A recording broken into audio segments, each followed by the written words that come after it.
ரட்சிஷ்யதி இது விஸ்வாசா, அது ரொம்ப முக்கியம். ராவணன்ட்ட இருந்து கிளம்பி வந்தாச்சு, இங்க ராமர் ஏத்துப்பறா ஏத்துக்க மாட்டா தெரியாது. திரும்ப வந்தா ராவணன் நிச்சயமா ஏத்துக்க மாட்டான். எப்ப நீ போனே போயிடு அப்படின்னு சொல்லிதான் சொல்லுவான். அப்ப ரெண்டு பேரும் ஏத்துக்கல, என்ன கைவிட்டா அப்படின்னா என்ன ஆகுது அப்படிங்கிற கவலையே துளி கூட இல்லையா. நிச்சயமா ராமர் ஏத்துப்பார் அப்படின்னு ஒரு ரட்சிஷ்யதி இது விஸ்வாசாங்கிறது அப்படி இருக்கணுமா. அப்படி கிளம்பி வந்தாங்க. அப்புறம் கோப்திருத்த வரணும்.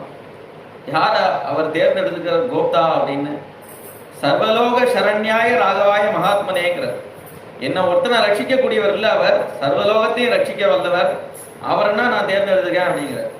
சர்வலோக சரண்யாய ராகவாய மகாத்மனே அப்படிங்கிறார். அதனால கோப்தாவும் சரியா இருக்கு. ஆத்ம நிக்ஷேபம், அந்த வானநாட்டே தன்னை ஒப்படைக்கிறலாம். நீங்க கொண்டு போய் இந்த ராமத்தை சேர்த்துருக்கோம் அப்படிங்கிற